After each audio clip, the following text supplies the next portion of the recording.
Ooh, the winds of change. Ooh, Freaky Friday with Feng Shui with Anita and Cheryl. Well, We try. We gotta have fun. Yeah. Tis, well, you know what? This is the energy.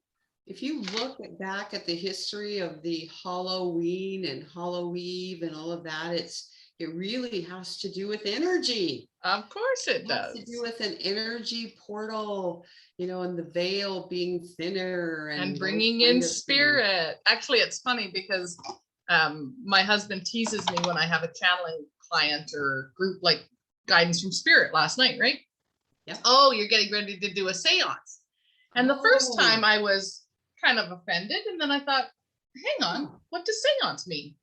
And seance is calling in spirit. So he thought he was, poking fun at me. And then the next time I was like, yeah, you're absolutely right. It kind of deflated his balloon a little bit. Well, and that's kind of interesting too, because do you remember when we were kids and Ouija boards were popular? Mm-hmm. And then it's like then everybody had to throw them in the garbage or whatever. Oh yeah. Oh, interesting. Satan. Yeah, interesting. If you kind of read up about that, it actually was the start. The Ouija board was kind of like the start of getting in touch or in tune with your own intuition, with your own higher self. Because Cheryl, as a channeler, that we all have access to that. Everybody does. Yeah. And so the Ouija board really was about, gathering in a group, kind of like we do with the Power of 8. Or guidance from spirit. Yeah. Right. Setting an intention. Yeah. Or guidance from spirit. And so, yeah, it's really interesting how those things have shifted. They've shifted. They've become popular again, but there's still such a derogatory or negative connotation around. Yeah. So, but anyway. I wonder where that might have, don't believe in any of that stuff because you're going to go to hell. Just for fun, just go, online and do Ouija board something and just check out the history and why it was banned. It's quite interesting. Yes, quite interesting. So, card flew out, but let's back up a second. Joining us live today on Feng Shui Friday with Anita and Cheryl. And it's Halloween coming up this weekend. Time change, I think I heard a rumor about too. Oh yeah, right. Yeah. I don't know what day that's on. My computer will change and my microwave won't. I'll know it's that day. Yeah, I think it's usually the Sunday. Saturday night. Saturday night. I think so. Yeah. Anyway, so Feng Shui Friday. And we're wearing, and we usually wear, funky glasses. Another F word. Yep. In particular today, of course, because it's Halloween, we got these really cool ones. And we do that to show you how to have a different perspective, that when you start looking at your environment and seeing your possessions with energetic eyes, through your Feng Shui eyes, hence the glasses, your awareness shifts. And that's the purpose behind us wearing the glasses. Now, we never know what our topic of the day is until we shuffle and we see what kind of card comes out from the Feng Shui Personal Paradise card deck by Tara Catherine Collins, who is a lovely, oh my word, amazing woman. The founder, oh, look at that. You got your candle on it. We're highlighting it. Ooh. The founder of the Western School of Feng Shui that Anita and I are both certified through. So, and it was just her birthday recently. So happy belated birthday, Tara. Knowing you had a fabulous day. So I've shuffled already. And we had one card come out. And the number is 29. And today is the 29th. How cool is that? Really? Really? You can't make that beep bleep stuff up. No, you never can. Hey, good morning. We have Rebecca joining us this morning. Good morning, Rebecca. Cheryl, another Cheryl. Oh, Cheryl excellent. I Dawn. love that. Hi, Cheryl. Hi, Cheryl Rebecca. Dawn. Hello, welcome. Hello, hello. Awesome. Yeah. So sanctuary is the card. Sanctuary. That's interesting. And isn't that interesting? Because we are here in central Alberta, and during the week, my husband was watching the weather, and we're supposed to get our first snowstorm, 60% chance of snow of the season. So it had me thinking about nesting, right? Getting some stuff done, the outside stuff cleaned out, and starting to create our little den for the winter, which typically I focus on it being a sanctuary. Right? So we have, and surrounded by the possessions and things that we love. Oh. So what does sanctuary mean to you, Anita? Really, our sanctuary, our home should be our sanctuary. Agreed. Sanctuary, I think of just like peace, calm, tranquil, right? And just being able to do whatever I want to do. I love those glasses. Yeah, they're kind of funky, aren't they? And then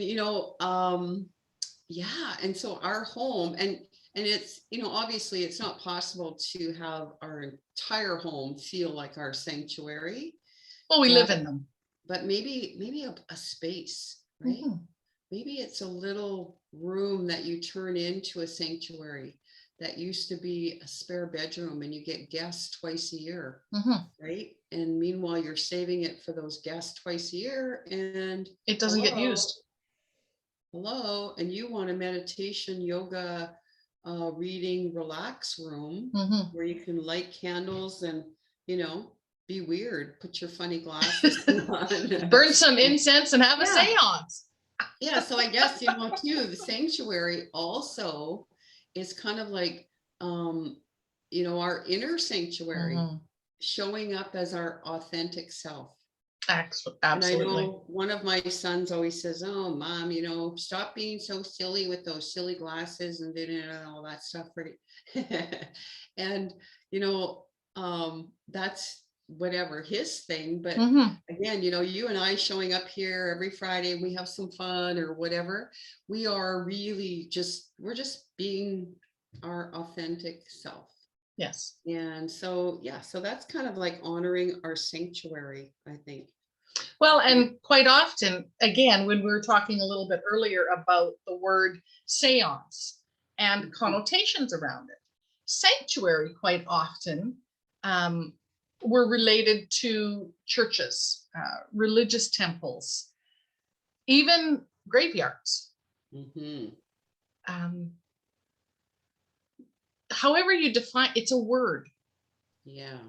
It's kind of, it's our perception of the word. So sanctuary to me is my den, my place that I can just be. I can just be. I can be my authentic self. I can be silly. I can have fun. I can get quiet and let my intuition run. I can journal. I can do whatever. I don't need a specific space, is what I'm finding. So in the morning, I have my meditation on the love seat, in the middle of the living room. We're doing this now. I channel from my office. Yeah. It's set up, and I feel like this is my sanctuary. I shut the door, right? Yep. The energy is cleared, the space is cleared, and this is my space. Our bedroom is a sanctuary. Yeah, that's your intimate sanctuary. Right? So it really is how you perceive and define the word sanctuary. I think the main thing behind it, excuse me, is that you're surrounded with possessions that support that energy. Right. You're surrounded with the things that fill you up, that give you that inner peace, that surround you with the love and embody the space that you want to have. Really. Speaking of sanctuary, when you first pulled that card, and my mind immediately went to El Sanctuario. Oh, You yeah. have to tell us about that, because you know what? I actually went on and looked Mhm. at the El Sanctuario. Bleh, you know, anyways, it's Yes. Spanish. In case you don't know, I don't. And yeah, you got to tell us about that, because Oh, I'd love that to. just is so cool. And you know what? The Mexican I'm the getting feedback. Mexican culture, they they celebrate this Halloween. They do. They celebrate this time, and so it's really kind of cool that he's. Anyways, yeah. Tell us about Tell us El Sanctuario. Yeah. So one of the things I do is work for, one of the many things I do is I do some event coordinating for some spiritual leaders out of the US. And Healing Wednesday, if people are not familiar with it, they can check out cryonmasters.com. Lee Carroll and Monica Morani host every Wednesday. It's called Healing Wednesday. Part of my job is to help coordinate the guests. Another lady, Mindy Spitz, who does an amazing job of finding our Healing Wednesday guest speakers. Yeah. Once she gets them scheduled, then I take over and I coordinate all their information and yada, yada, yada. One of the Spanish speaking guests that we've had recently was Michelle Domet, Domit. When you Google search it, you'll see a lot about footwear. Same guy. He, in the late 90s, I believe it was, don't quote me on the year, purchased a mountain in Mexico, and was guided to build a resort. Now, the first architect he had come in cut the mountain and was going to, do your typical 5-star resort, square and rectangular and blah, blah, blah, blah, blah. So they did a deep cut in the mountain. Long story short, something happened that ceased the build project. And I'm getting your feedback again. Anyway, long story short, he spends some time in meditation on the mountain, his sacred mountain, and connects with the spirit of the mountain and is guided literally to build El Sanctuario, to complete the mountain again, because when they cut it, it was like severing a hand. And the mountain said, you need to repair this hand. So El Sanctuario, and you can watch some YouTube videos. There's some great ones with Lilu interviewing Michelle Domet on it. He describes that in meditation, he received how to build the mountain. Now, the man is a shoe designer. He is not an architect.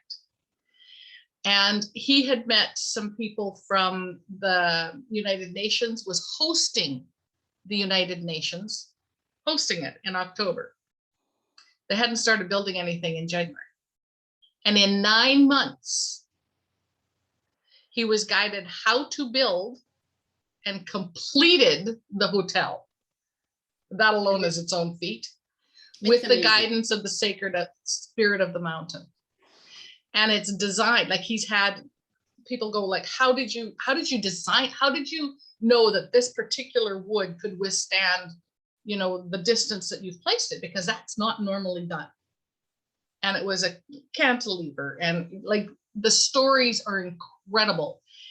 All of that came from his connection with the mountain. And by the way, the sacred mountain is a mountain of quartz. So he now hosts workshops and seminars and has healing spaces in the mountain, and we have to go. Like, the mountain is calling. We must go, Anita.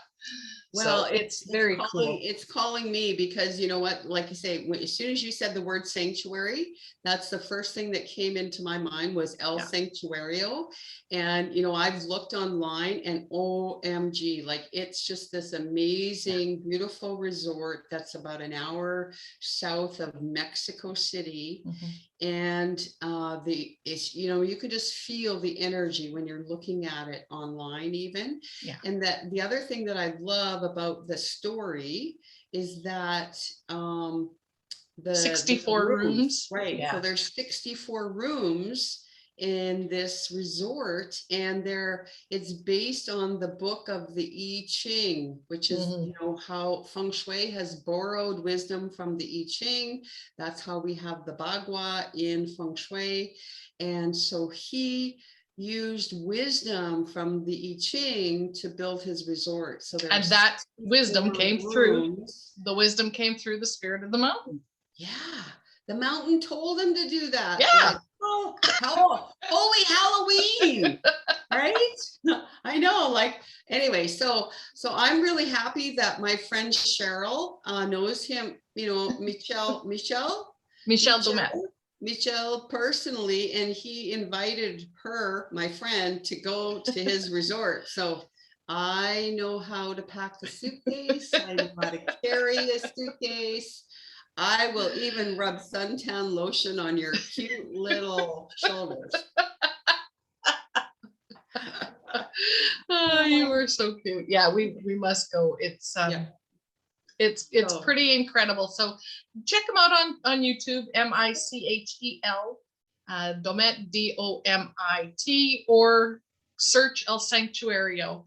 Yeah. Okay. Well, all the girls want to come now too. Rebecca is too. Janice is joining us. Hi, Janice. Marianne's here. Okay. Well, yeah. Check out the El Sanctuario, and then let's book a day and let's go. Okay. A girls' week. Girls' week, a month. A girls' month. Especially as we get to, ready to hunker down here in Alberta. Who came up with that idea of a girls' weekend? Like, I want a month. Okay, so now we need to talk about the number 29, because 29 becomes an 11. Ooh, 11 is about illumination, illuminating. Yeah. So what can we illuminate? And it's also a very spiritual number. So it's enlightenment. So we just enlightened you today. Yay. How cool is that? We enlightened you about a story of a mountain talking to a guy, and a bunch of other things. And yeah, the number 2 we know is foundation. It's about, putting down your foundation. And then the number 9, that's all about completion. Of course, with the circle being on the top heavy part, that's really standing in your authenticity and just saying, hey, here I am. I'm complete now. Look at me, Now I'm going to move on to the world of enlightenment. So, and I just got a little nudge here that I'm supposed to read from my friend Marilyn and Joy's book, Double Digitology about the 11. Because Adironda always talks a little bit different. And Adironda, for those of you who don't know, Marilyn channels Adironda. Yep. And has for 21 years. Wow. The double digit magnifies the aspects mentioned above, which are individuality, leadership, creative approach, positivity, ambition, etc., etc. That's for the 1. So 2 meaning 11 meaning it magnifies it. Right. The 11 represents beginning anew, leadership on a global scale. Ooh. Positivity into a spirit of energy that others can feel in their heart. A signal of changing relationships and starting fresh. What did we just talk about? A spiritual change or step into a new position of your world. Karma may be playing a role in your world if you don't pay attention. An awakening to your purpose is necessary. A driven nature to being the change you would like to see in the world. 11 also incorporates the 2 that you just spoke of, because the 1 and the 1 together are 2. Yeah. Which is all about foundation. So. Wow, that was a very powerful message, and I think it was meant just for me. I love it. Yeah. Okay. Well, Any questions on chat before we say? No, I don't think any questions. Just, people saying hi and, loving us up, and we're loving them back. Mhm. And Marianne, yeah, she's coming to El Sanctuario. And yeah, so you know what? Like, enjoy this weekend, because the veil is thinner. Put on your light a Put on your candle, Halloween glasses. put on a candle, and just go within and Find see your what, sanctuary. yeah, find your own sanctuario room, and then see what comes through. Absolutely. And give us some feedback on there. Yeah. Plus. Oh, we can't go yet. Sorry. No. We love your comments. Next week is going to be Yes. the first Friday of the month. And what do we do on the first Friday of the month? We Feng Shui card reading. Feng Shui card reading. So if you would like your own personal Feng Shui card reading, message from beyond, it actually comes through, Cheryl Us. and I. Yeah, just, let us know, and we always pick 2 people, and that's a lot of fun. Yeah. And we have just posted some really amazing interviews on our YouTube channel, Feng Shui with Anita and Cheryl. Yes, we have. As is, Feng Shui with Anita and Cheryl. Recently. And who was our most recent? Oh, our most recent guest was beautiful Stacy Schiffelt, all the way from Florida and Virginia. Sometimes. Yeah. And so Stacy's candid conversation actually doesn't air until November. Right. But the one that just aired yesterday was Alicia Markowicz. Where's your wand? Where's? Oh my gosh. There it is. Yeah, so she made us these beautiful wands. She lives in Florida as well. It's nice to have these friends all over the world, because when I do pack my suitcase, I may not come home for months and months. Especially for those that live, where the climate is considerably warmer than us. Yeah. So Alicia, check out. I mean, she's originally from Venezuela. She's she just exudes beautiful. this, love. She just exudes love. Yeah, she exudes love. She is the epitome of love. Yeah. And, her life hasn't always been easy. So check out that interview. Yeah, it's a lot of fun. Yeah, excellent. All right, my dear. Okay, bye for now, everyone. Thanks for joining us live. Feng Shui Friday with Anita and Cheryl. Oh, hang on. We have to get one spooky. Fabulous and freakish and whatever you want it to be. Ooh. Nothing to sing. Bye all.